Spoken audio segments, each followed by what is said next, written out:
Salut à tous les amis, avant de visionner la vidéo, je vous invite à vous abonner à la chaîne et de liker, ça fait toujours plaisir d'avoir du soutien. Enfin bref, je vous laisse, bon visionnage. Alors les amis, dans cette vidéo, on va revenir sur la situation financière du FC Barcelone. On sait qu'il y a déjà eu 2 réunions de la direction. Alors, les finances du club ont été évoquées, les possibles recrutements également, et donc on va en parler maintenant. Alors, pour commencer, le club, Joan Laporta ainsi que sa direction, lorsqu'ils sont arrivés en poste, la première chose qu'ils ont fait, c'est de faire un audit concernant la situation réelle financière du FC Barcelone. On sait que la direction Josep Maria Bartomeu a mis le club dans une situation très compliquée.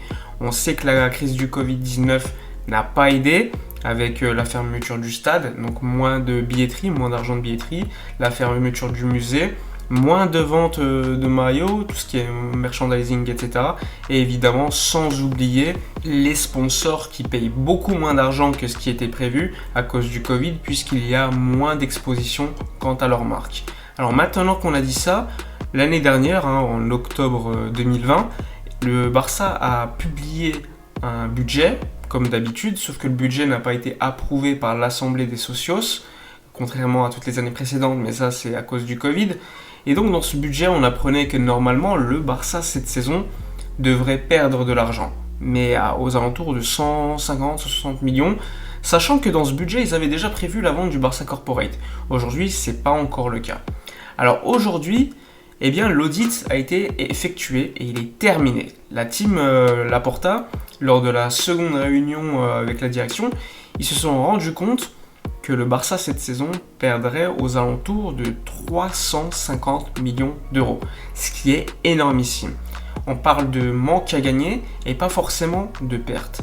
Alors dans ce cas-là, qu'est-ce qui a été fait? Pour l'instant, vous le savez, Carles Tusquets, l'ancien dirigeant temporaire du FC Barcelone, il était dans l'obligation de baisser les salaires de tous les joueurs.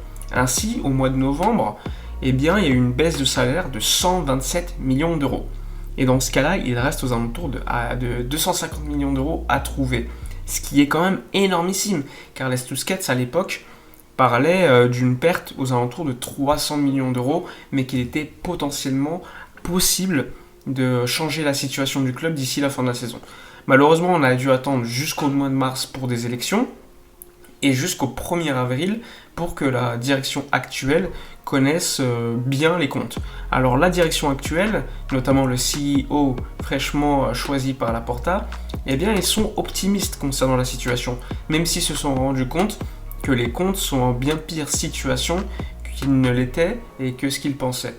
Alors ils se sont rendus compte également qu'il y avait une gestion cataclysmique. Tout simplement parce qu'il y a eu des joueurs qui ont été payés pour partir. Et dans ce cas-là, on pense évidemment à un joueur comme Luis Suarez, comme Arturo Vidal et Rakitic. Évidemment, la direction Laporta est optimiste, car il est totalement possible que la situation soit correcte.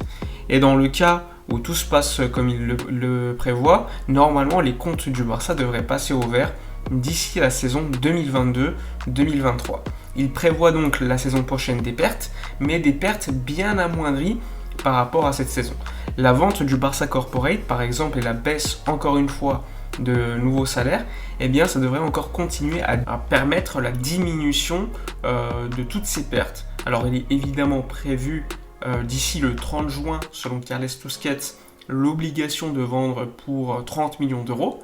On sait que Todibo va partir normalement, on sait qu'il y a d'autres joueurs qui devraient rapporter de l'argent, et donc normalement, les 30 millions d'euros devraient être trouvés d'ici le 30 juin. Ensuite, pour le prochain exercice, le Barça devra vendre pour 100 millions d'euros. Donc après le 30 juin 2021, il faudra vendre des joueurs pour 100 millions d'euros. Donc dans ce cas-là, Coutinho, Griezmann et bien d'autres pourraient rentrer dans la possibilité de partir pour que le FC Barcelone recueille de l'argent. Et dans les projections effectuées par la team Laporta, on se rend compte qu'ils ont prévu quand même le recrutement d'un top joueur numéro 9 et que Messi reste au FC Barcelone. Donc s'ils prévoient cela, c'est qu'ils ont clairement envie de signer un top joueur numéro 9. Et là, dans ce cas-là, on pense à Erling Haaland, on pense à Lukaku, on pense à Lautaro Martinez et bien d'autres. Même si vous le savez, je pense que toute l'Europe veut Erling Haaland.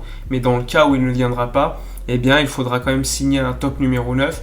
Et la direction Laporta travaille déjà sur cela. Donc c'est positif. Il travaille sur l'arrivée d'un numéro 9 et prévoit déjà que Lionel Messi reste au FC Barcelone. Et dans le cas où Messi reste au FC Barcelone, tu vas pouvoir ramener beaucoup plus de sponsors, tu vas pouvoir être d'une certaine manière toujours régulier au niveau des résultats sportifs, et ça peut être que positif. D'ailleurs, concernant Messi, il y a une réunion qui est prévue d'ici quelques jours pour que Joan Laporta lui présente un projet sportif, parce que Messi, le projet économique, ça l'intéresse, mais le plus important, c'est le projet sportif. On a appris notamment que Manchester City, finalement, serait pas trop chaud pour signer Messi, puisqu'il privilégie la signature d'un numéro 9 comme Lukaku, Harry Kane ou encore Erling Haaland. Donc dans ce cas-là, ça serait positif pour que Lionel Messi puisse rester. Après, attention, il reste le Paris Saint-Germain. Mbappé, ce matin ou hier, il a fait une interview où il explique qu'il va devoir faire un choix très rapidement. Personnellement, quand j'entends un joueur dire ça, qui gagne du temps d'une certaine manière, je pense que son choix est déjà quasi acté de partir du PSG. Dans ce cas-là, le PSG pourrait prendre Lionel Messi. Et dans ce cas-là, le Barça, tu aurais d'une certaine manière le Real qui aurait Mbappé, et toi, tu aurais perdu Messi. Donc il faudrait absolument recruter un joueur comme Haaland. Donc attention au Barça. Moi, je veux que Messi reste. Je veux que Messi reste et qu'en plus de cela, on recrute un top numéro 9. Et évidemment qu'on vende énormément de joueurs. Et ça, c'est obligatoire. Tu ne pourras pas recruter Erling Haaland ou d'autres numéro 9 si tu ne vends pas de manière efficace. Coutinho, 30-40 millions d'euros, je prends. Umtiti, Firpo, Griezmann, même si c'est un joueur plutôt intéressant, je pense qu'il va performer dans le club où il ira, parce qu'au niveau de sa qualité, si tu le mets au centre du jeu, je pense qu'il va performer comme il performait à l'Atlético Madrid. On le voit avec l'équipe de France, c'est encore lui qui est décisif. Au Barça, c'est pas lui. C'est pas lui le leader, c'est Lionel Messi. Donc on le voit un peu comme un joueur secondaire, mais ça reste quand même un très bon joueur, même s'il n'a pas justifié les 120 millions d'euros et plus dépensés pour sa pomme lorsqu'il est arrivé de l'Atlético Madrid pour le Barça. Aujourd'hui, il y a Umtiti qui normalement, eh bien, il a envie de partir parce qu'il se rend compte que revenir en équipe de France, ça va être très compliqué, et surtout il veut rejouer au foot. Tu as également Neto qui veut absolument partir, et donc dans ce cas-là, tu as Jorge Mendes qui a commencé à œuvrer. Il y a également, il ne faut pas l'oublier, des joueurs comme Martin Braithwaite. Par contre, là, on va attendre l'Euro, parce que l'Euro, ça pourrait quand même faire flamber le prix de certains joueurs. Et on voit que le Danemark, aujourd'hui, est une équipe plutôt intéressante sur l'échelle européenne. Et Braithwaite est plutôt décisif à chaque fois qu'il joue. Hier, il a encore fait une passe décisive. Donc attention, Braithwaite pourrait quand même nous rapporter de l'argent. Évidemment, ce qui va être compliqué, ça va être dire aux joueurs de partir. Parce que quand même, jouer à Barcelone, l'un des plus grands clubs du monde, dans une ville aussi belle où il fait bon vivre, ça va être pas facile de les convaincre. Il y a également Pjanic qui... le problème avec Pjanic, c'est qu'il a encore beaucoup de millions d'euros à amortir concernant son transfert, même si on le sait, ça a été un échange déguisé, mais dans les comptes du Barça, ça reste quand même une grosse somme à amortir. Donc il faudrait potentiellement s'en débarrasser, ou voir se débarrasser de lui via un prêt, même si c'est pas la solution selon moi, pour économiser son salaire. Parce qu'aujourd'hui, Pjanic, il est totalement substituable. Quand tu vois le milieu du terrain du Barça, tu as des joueurs comme Riqui Puig, tu as des joueurs comme Ilaix Moriba et plein d'autres qui arrivent. Faut pas oublier que Carles Alenia va revenir de son prêt. Il faut savoir que Alenia, son contrat se termine en 2022.